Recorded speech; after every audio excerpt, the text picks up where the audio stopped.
Saludos, este es el grupo 3, conformado por José Alberto, Víctor Alexander y su servidor Orlando Contreras. Y claro, antes de seguir con mi compañero José Alberto, que estará hablando sobre el imperio coralingio, quiero antes enseñarle esta frase que me parece muy interesante. Si te caíste ayer, levántate hoy. Tuve la reflexión de que esto es para aquellos que consideren hoy su final. Tranquilo, cálmate, que mañana será otro día.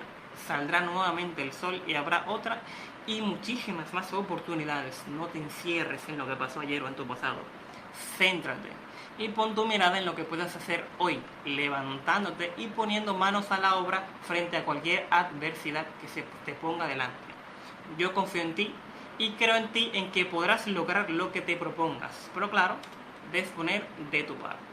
Tú puedes, confío en ti. Y ahora estará hablando mi compañero José Alberto, ahora sí, sobre el imperio coralingio. El imperio carolingio fue el imperio de Carlomagno, el cual produjo un verdadero renacimiento de la época. Los elementos procedentes del cristianismo, del mundo bárbaro y de la cultura greco-romana se entremezclaron para dar origen a nuestra cultura occidental. Dato curioso sobre esto es que Carlomagno, además de ser el creador del imperio carolingio, fue uno de los gobernantes que sí sabía usar la espada y con otra mano la azada. Para esos tiempos, la economía del imperio carolingio se basaba en agrícolas para restablecer el consumo de sus habitantes de su territorio. Es decir, se trataba de una economía de subsistencia.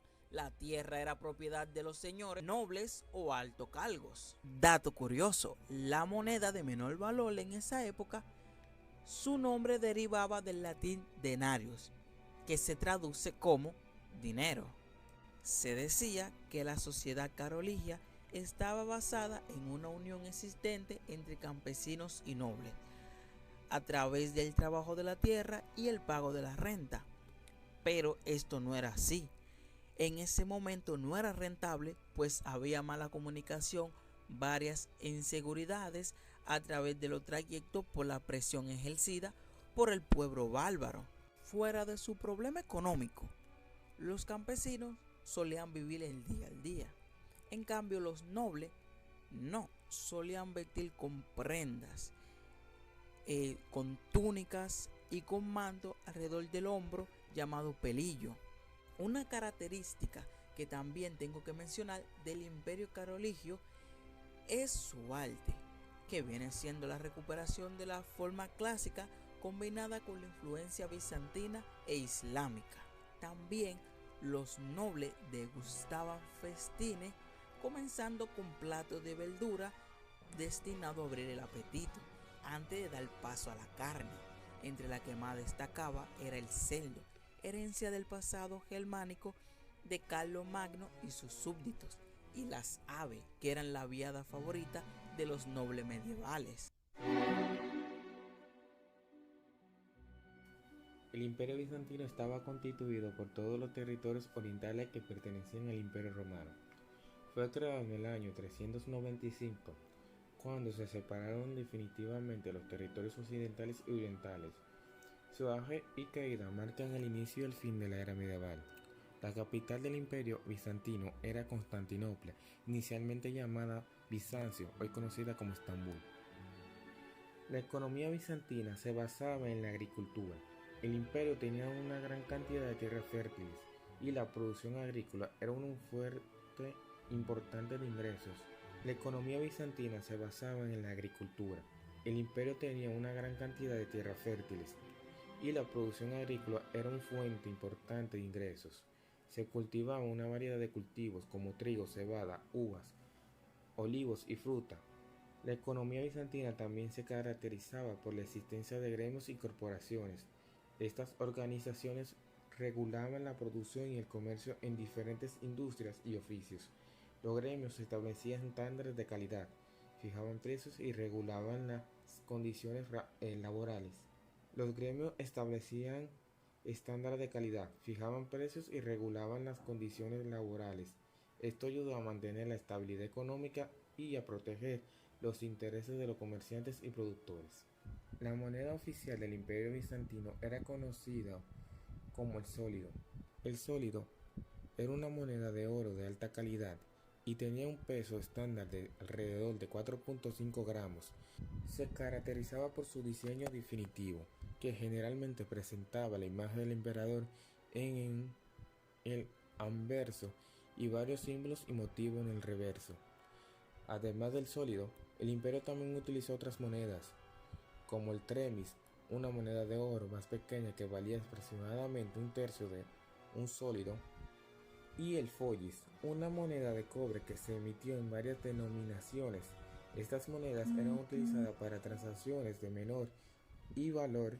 En su organización social tenemos a la realeza, alta nobleza, alto clero, nobleza media, caballeros y patriarcado urbano, grupos medios, artesanos, comerciantes ricos, labradores ricos, oficios liberales y soldados. Esta persona durante su tiempo en el Imperio Carolingio se dedicaban, su vida más o menos eran agricultores. Los agricultores eran una actividad fundamental en el Imperio Bizantino. Los ciudadanos cultivaban una amplia gama de productos como cereales, frutas, verduras, olivas y viñas. Comercio. El comercio era una parte vital de la economía bizantina, lo cual los ciudadanos se dedicaban al comercio a través de rutas terrestres como la producción de textiles, cerámica, joyería, vidrio, metalúrgica y vidrios en cuero. Funcionarios públicos y burocracia. El gobierno bizantino empleaba una gran cantidad de funcionarios públicos y burócratas para administrar el imperio. Ejército y defensa. Muchos ciudadanos bizantinos se unían al ejército para servir en la defensa del imperio.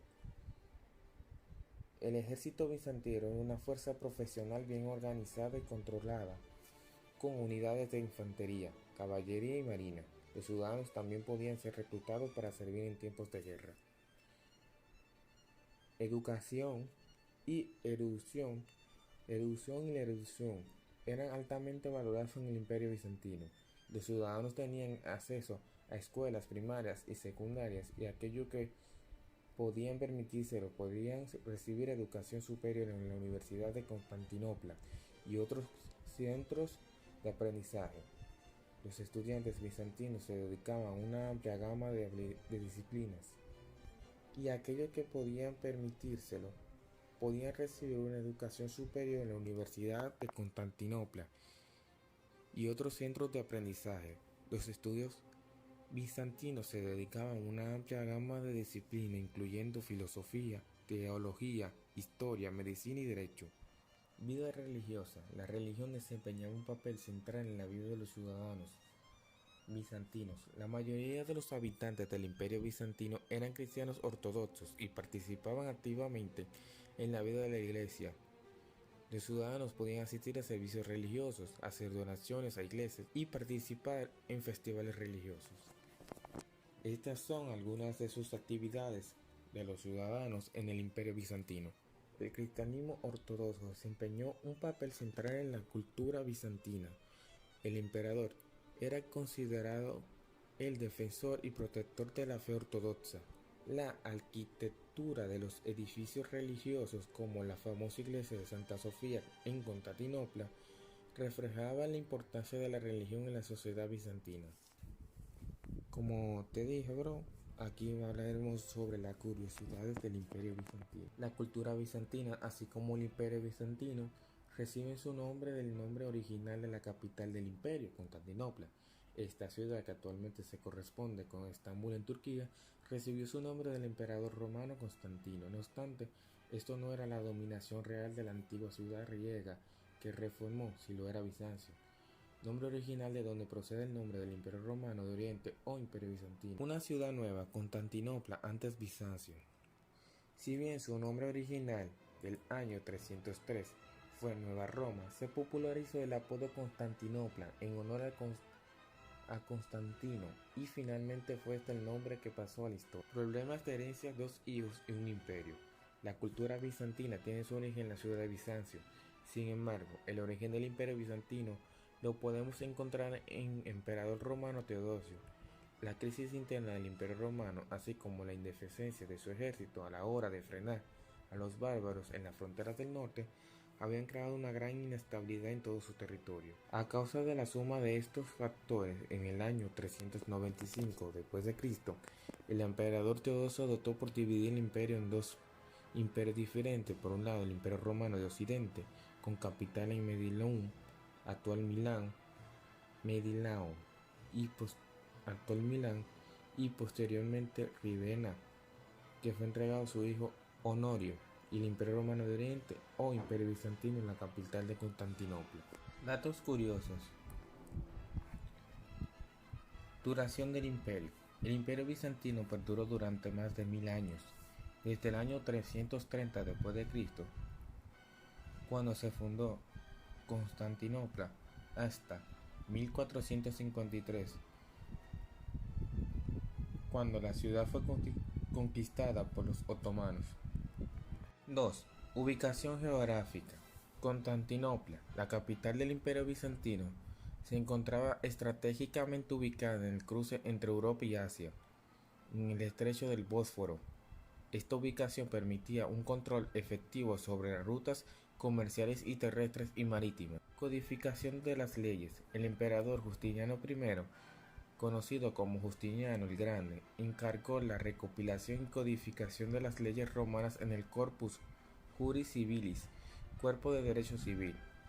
Esta obra monumental se convirtió en la base del derecho civil en muchos países europeos y su influencia aún perdura en el sistema legal actual. Buenas, nuevamente su servidor Orlando, hablando un poco sobre una retroalimentación, repaso y un poco de datos sobre el Imperio Bizantino y Carolingio.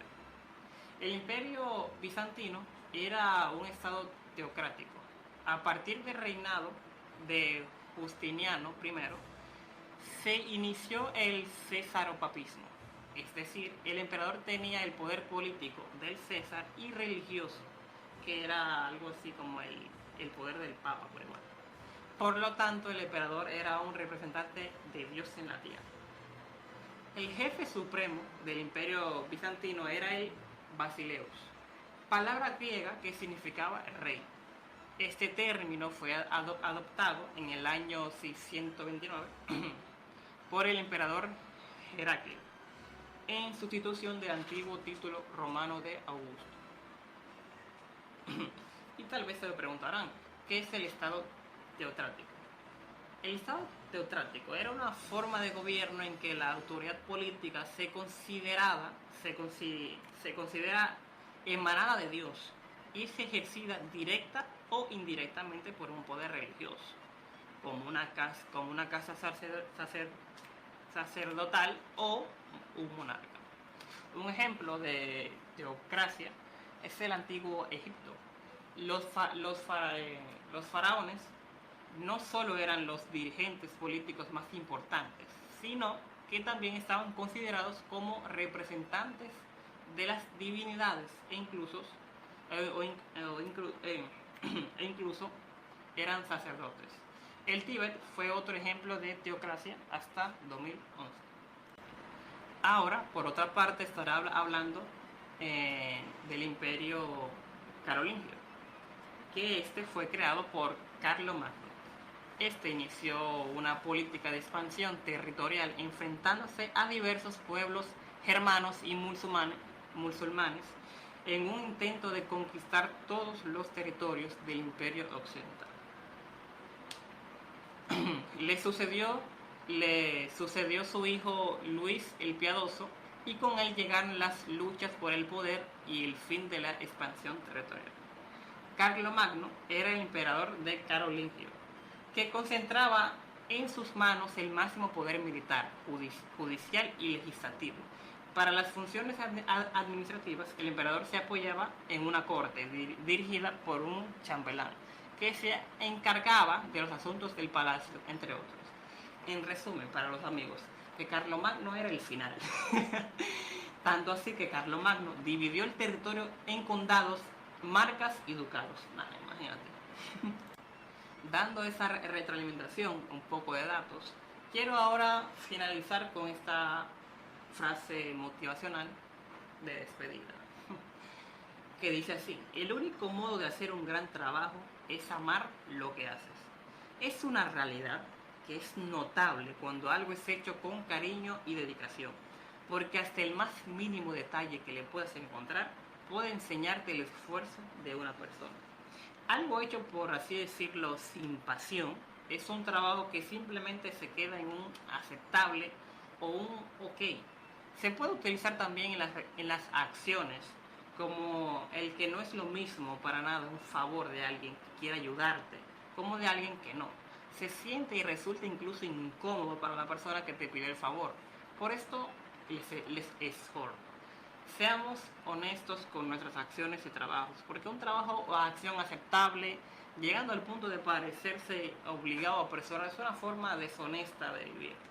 Hagamos las cosas con pasión y amor. Bendiciones.